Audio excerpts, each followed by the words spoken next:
Olá, eu sou o professor Jorge Luiz Lima e hoje vai começar mais um programa sobre saúde e qualidade de vida. Um espaço aberto para a saúde. Um espaço que é seu, meu e nosso, de toda a comunidade.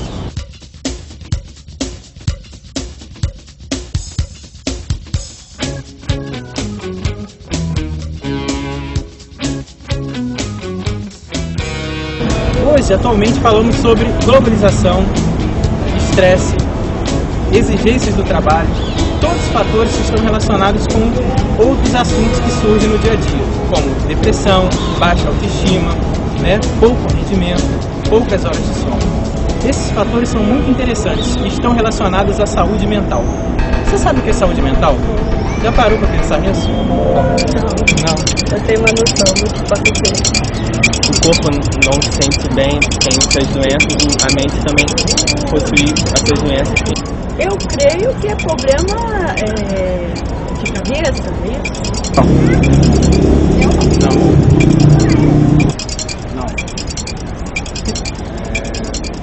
Não, na verdade não. Especificamente não. Saúde mental a gente desenvolve ou um lado psíquico bom ou um ruim, né? Você pode desenvolver por um lado bom nos momentos que você tem uma vida saudável, ou procure o tratamento quando necessário. Não sei o que você quer. Então, olá pessoal, estamos aqui no estúdio da UniTV e vamos hoje ter as entrevistadas convidadas do programa Espaço Aberto para a Saúde, a professora Andrea Cardoso Souza, da disciplina de Saúde Mental da Escola de Enfermagem Aurora de Afonso Costa, e nossa convidada, professora Virgínia Faria Damasio, que é doutoranda na Escola Nacional de Saúde Pública na linha de Saúde Mental. É um prazer tê-las aqui no programa de hoje, e uma coisa muito interessante que a gente sabe do Ministério da Saúde sobre a saúde mental é que o próprio Ministério investiu mais de 142% acima do ano anterior em verbas e recursos para a saúde mental no Brasil, para tratamentos de drogados, dependentes, problemas específicos. Eu gostaria de saber, professora Andrea, sobre como que esse investimento, a parte dele, como que ele é dirigido também para a promoção da saúde mental. Existe uma parte dessa verba para promoção à saúde mental, ou isso só vai para internações ou para essa população específica? Os investimentos na área de saúde mental são em diversas áreas, Houve realmente um investimento, está havendo um investimento maciço em práticas territoriais, em serviços substitutivos na área de saúde mental, tendo como perspectiva a redução de leitos e o fechamento dos hospitais psiquiátricos para a criação de dispositivos territoriais em saúde mental, como CAPs para atendimento aos usuários de crack, álcool e outras drogas, CAPs voltado para atenção à clientela infanto-juvenil, serviços residenciais terapêuticos,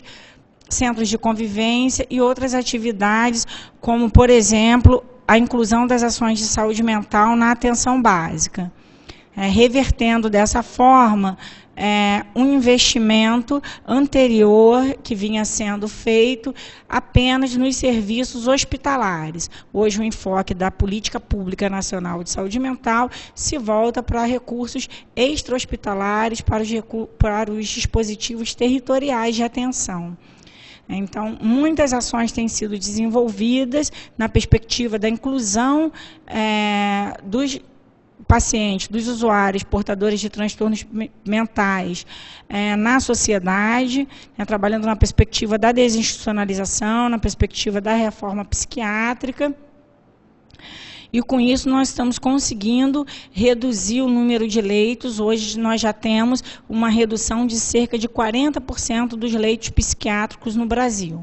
Isso é feito de que forma para a população? Através da unidade básica de saúde? Essa promoção é feita através da estratégia de saúde da família? Ela é feita de que forma? Desde 2006, se configura como uma das diretrizes principais da Política Nacional de Saúde Mental a inclusão das ações de saúde mental na atenção básica.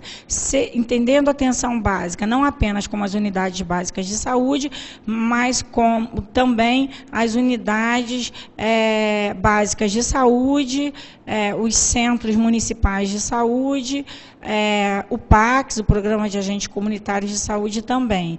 Então, têm sido feitos cursos de qualificação, de capacitação permanente dessas pessoas que não são profissionais exclusivamente da área de saúde mental, para que essas pessoas possam prestar a melhor atenção, o melhor atendimento possível a essas pessoas no território, na comunidade, evitando que essas pessoas necessitem de internação.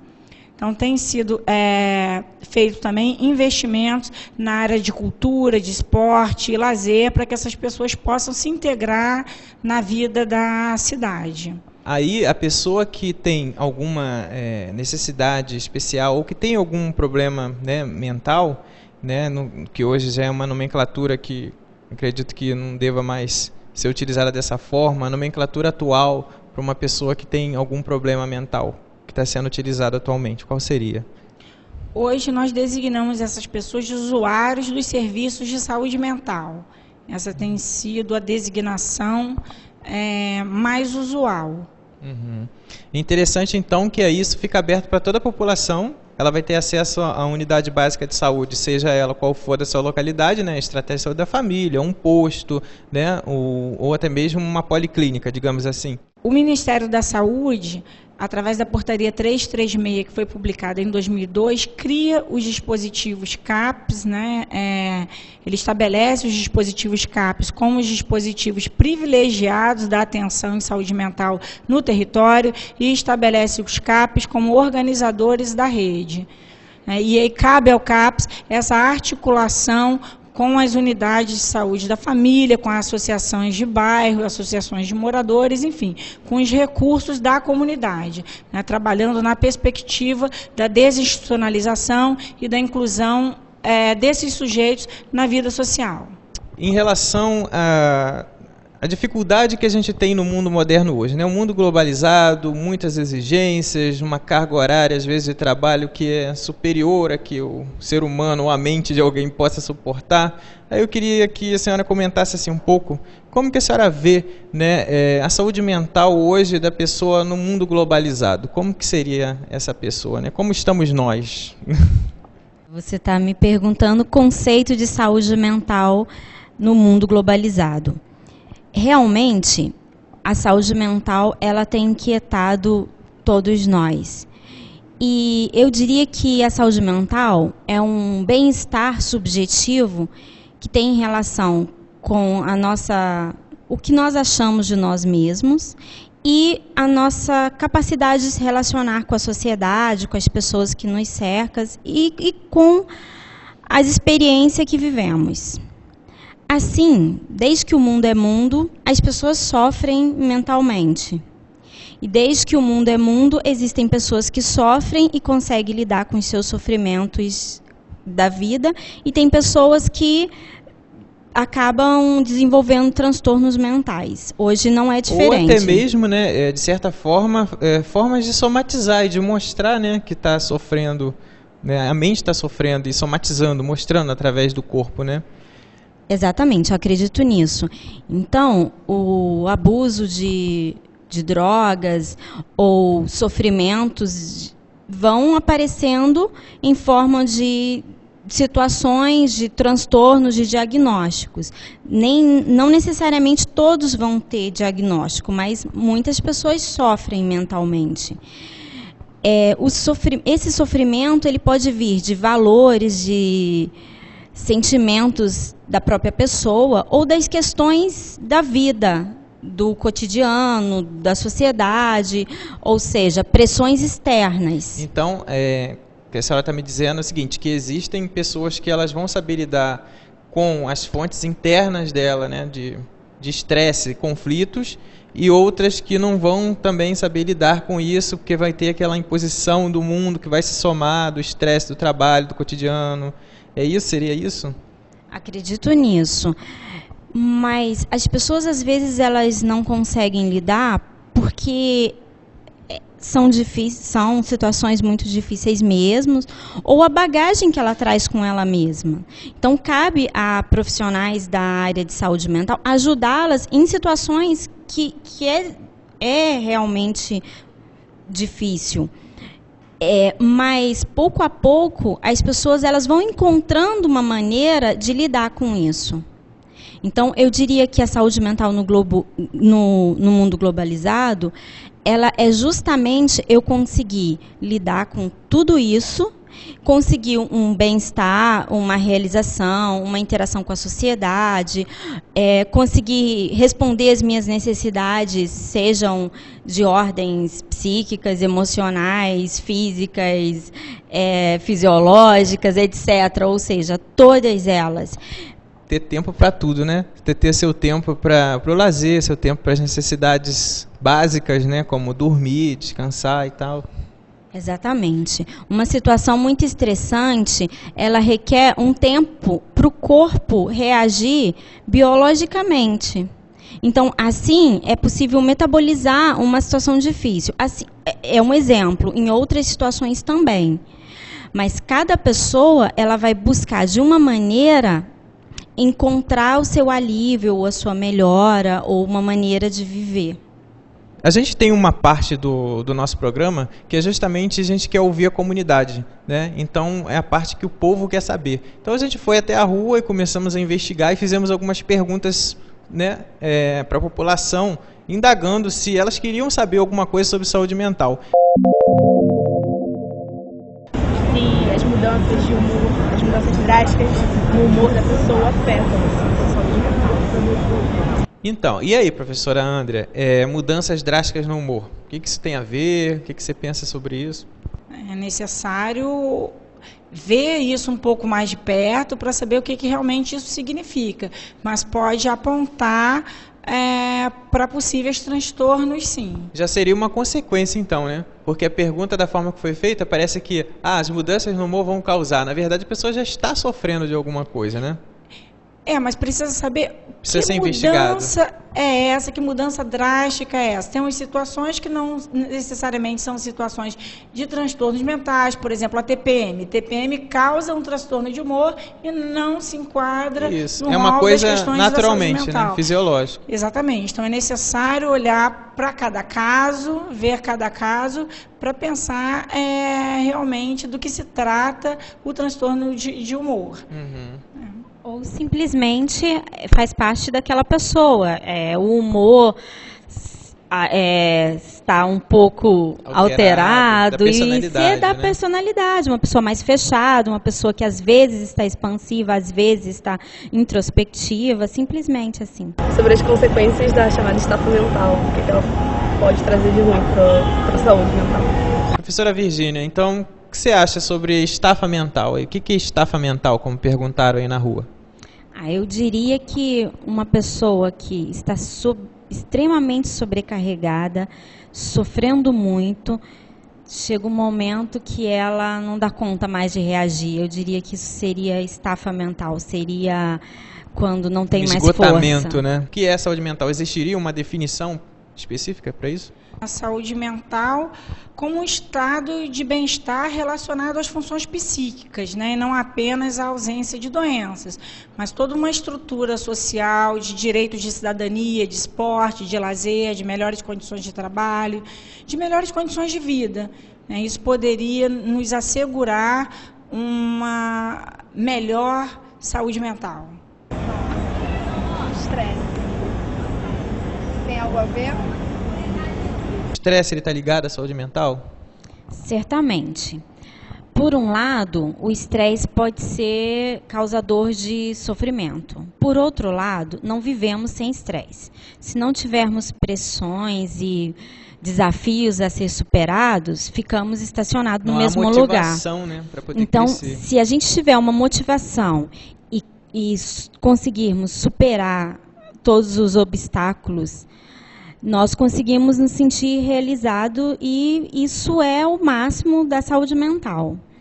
Então, o desafio é justamente lidar com o estresse de maneira a sentirmos motivados a superar desafios e sentirmos bem, tranquilos conosco, e felizes, né? quando alcançar essa realização pessoal. Algumas pessoas que não conseguem lidar bem com o nível de estresse. Então, também é necessário que nós possamos olhar para até quanto essa pessoa suporta de estresse, qual nível de estresse essa pessoa está submetida, a que tipo de situação que essa pessoa está submetida, porque isso pode influenciar na boa saúde mental desse sujeito. Sempre acredito que a população, né, as pessoas que sintam que estão sobrecarregadas busquem ajuda também, né, como a gente já comentou, de especialistas. Tem problema de cabeça. Dor de cabeça tem relação assim com saúde mental? A dor de cabeça, a cefaleia, pode ter diferentes causas, né? Muitas causas. Em algumas situações, por exemplo, nos quadros de depressão moderada e nos quadros de depressão grave, a dor de cabeça pode estar presente. Mas, no entanto, é necessário descartar tantas outras coisas. Lógico, né?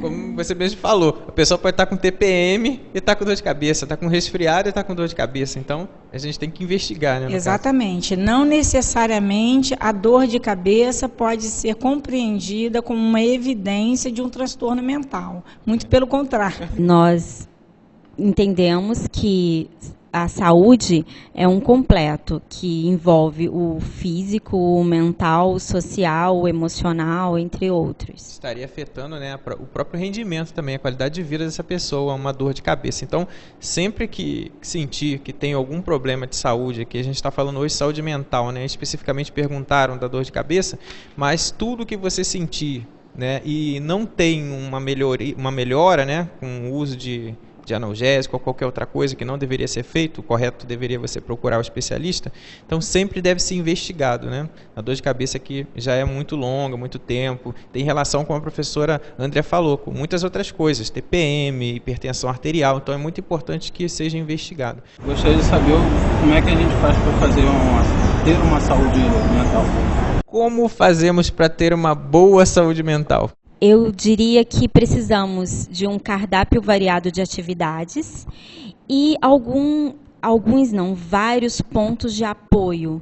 Então, mais áreas da vida obtemos sucesso, mais conseguimos ter um bem-estar. Por exemplo, nós precisamos de família, trabalho, relações sociais, religião, festas, diversão, lazer. Uma soma de fatores, né? Isso, os fatores biológicos, e assim por diante. Então, quando nós temos um problema, seja de relacionamento familiar ou no trabalho, a gente precisa de outras áreas da vida para sustentar e assim por diante. Então, é muito complexo responder isso, mas eu diria que cada pessoa tem a sua receita, mas a receita sempre terá mais sucesso se tiver um número variado de possibilidades. É isso aí. Então a pessoa ela não pode ser vista, né, desintegrada do seu meio. Muito bem. Não pode ser vista desintegrada e não pode ser vista de maneira simples. Então, o que nós precisamos é só nosso. Então, cada pessoa precisa ser ajudada quando tem problema de saúde mental no seu contexto da vida, nas questões que são significativas, seja sua família, os seus amigos, o seu trabalho, as suas necessidades de relações sociais e assim por diante. E principalmente em todas as esferas da vida, para que nós possamos ter uma boa qualidade de saúde mental, é desenvolvermos atividades que nos dão prazer, trabalhar no que gosta, poder ter oportunidades de vida interessantes, de acesso a atividades culturais, atividades de lazer principalmente, atividades físicas, trabalhar num bom ambiente de trabalho, enfim, ter a garantia de direitos de cidadania, eu acho que pode ser um bom passo para termos saúde mental. Com certeza, né? Então vamos a mais uma pergunta então da rua. Essa outra pergunta é: o trânsito pode afetar a saúde mental? Foi um caminhoneiro que perguntou. Então agora, professora Andrea, e aí? O trânsito tem a ver com a saúde mental? Pode afetar em alguma coisa? O trânsito pode afetar a saúde mental na medida que ele hoje é apontado como um grande causador de estresse. Então, vai depender como essas pessoas que vivem essa situação de trânsito pesado no dia a dia enfrentam essa situação. Então, realmente, o trânsito pode ser um disparador de problemas relacionados à saúde mental. Mas quer saber, assim, esse mundo que a gente vive hoje, dorme-se pouco, muita internet, tecnologia, tudo você faz correndo, trânsito, caos. Isso prejudica, afeta em que na saúde mental? O que traz isso? Qual o prejuízo que isso pode nos trazer em relação à própria nossa saúde? Sim, uma pessoa dentro do seu carro, lá no seu ambiente, não poderia tornar esse momento assim do trânsito menos estressante? Assim, colocar uma musiquinha, alguma coisa desse estilo? Sim, são as estratégias, né, que cada um vai encontrando para driblar essa situação de estresse. Né, como cada um vai enfrentando, descobrindo possibilidades de enfrentamento dessas situações, seja situações de trânsito, seja alguma outra situação vinculada ao estresse, proporcionando ou minimizando o sofrimento. Então, isso gera uma angústia porque todos têm compromisso, têm responsabilidades. Então, essas pressões que o trânsito exerce acaba gerando consequências, que são desrespeito ao outro, todos querem passar no mesmo lugar ao mesmo tempo. A violência que o trânsito representa hoje, né, para a então, comunidade. Isso gera violência, desrespeito, mal-estar e assim por diante. Então, o trânsito tem afetado, sim, a saúde das pessoas nesse sentido. As pessoas no verão tendem a ficar mais estressadas. São todas as pessoas que ficam ou só determinadas pessoas que sofrem mais com esse calor? Durante a época de calor, o estresse aumenta? Aí ele pergunta, o estresse aumenta? O calor sobrecarrega o corpo. Como nós temos defendido aqui, a saúde é global. Então, se o corpo está sobrecarregado, consequentemente, nós temos um desequilíbrio naquela relação entre todos os fatores. Exige, assim, da pessoa uma luta, uma busca. Então, ele compromete o bem-estar da pessoa. Tem algumas pessoas que até sofrem, né? Esse cidadão, né, em questão, né, ele estava ali sudoreico, cansado e tal, demonstrava um certo estresse. Então, algumas pessoas elas resistem mais ao calor, gostam até do calor, né? E outras não. Principalmente porque nesse calor a gente lembra de praia, de uma sombra fresca, de uma água fresca, e agora eu preciso estar aqui no trabalho fazendo isso que realmente pode me gerar desconforto. As demandas do mundo globalizado, né? As demandas da vida, os vários eixos da vida. Mas há muitas pessoas que preferem o verão mesmo com calor. Por quê? Por causa do lazer, do bem-estar, encontrar os amigos, se divertir, essas coisas. Um pouco coisas. essa coisa da qualidade de vida relacionada ao lazer.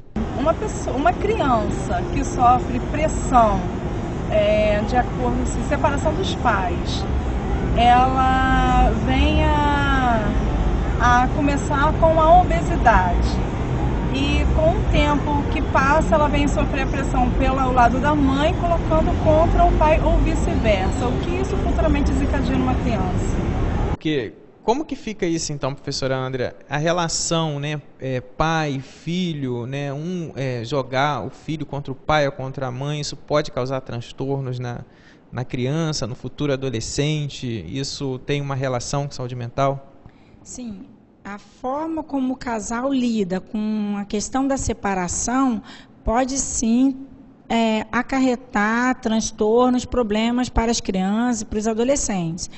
Então é preciso que os pais tenham clareza dos danos que podem acarretar aos filhos e precisam fazer o processo de separação da forma mais cuidadosa possível para que esse processo não envolva a criança. Ter clareza de quem está se separando é o casal. não a mãe do filho, nem o pai do filho, né? Essa criança precisa ter a garantia de que ambos continuarão sendo seus pais e ambos continuarão o desejando e amando. É porque muitas vezes tem aquela relação de possessividade sobre a criança e quem acaba sofrendo é a própria criança, né? Porque vê aquela briga dos pais e acaba se sentindo até como se fosse objeto, né? Porque fica assim, você não pode gostar do seu pai porque ele é isso ou aquilo, né? E às vezes você não pode gostar da sua mãe porque é isso e aquilo, e acaba prejudicando a própria mente dessa criança, né? Não seria isso? Sim, exatamente. Então é preciso que os pais que estejam vivendo esses processos de separação tenham muito cuidado com esse processo para que realmente esse não venha a afetar a saúde mental dessa criança. Em alguns casos é aconselhado que em momento de separação dos pais, essas crianças possam ter um acompanhamento psicológico, possam ter um acompanhamento na escola, para observar um pouco mais o seu processo de desenvolvimento, enfim, ter um pouco mais de cuidado por alguém que está atravessando um período complicado da vida. Muito interessante. Eu gostaria de acrescentar que a criança, ela está em formação dos seus processos psíquicos, das suas estruturas de resposta às situações. Então, é preciso tomar muito cuidado com essa etapa da vida, porque é muito decisiva na saúde mental enquanto adulto. Assim, eu acredito que no momento de separação, mãe e pai precisam também de ajuda, porque certamente estão sofrendo. E esse sofrimento vai refletir nos filhos, sim. E mais uma vez essa coisa do mundo, né, globalizado, onde as relações têm uns laços muito superficiais, né? Acaba até rompendo facilmente e muitas vezes não é calculado, não é pensado, né? A magnitude que tem, né? A separação dos pais, né? De como é tratada aquela criança naquele momento. Então é muito interessante isso, que tem uma orientação, né? Psicológica, no caso, tanto para toda a família, digamos assim.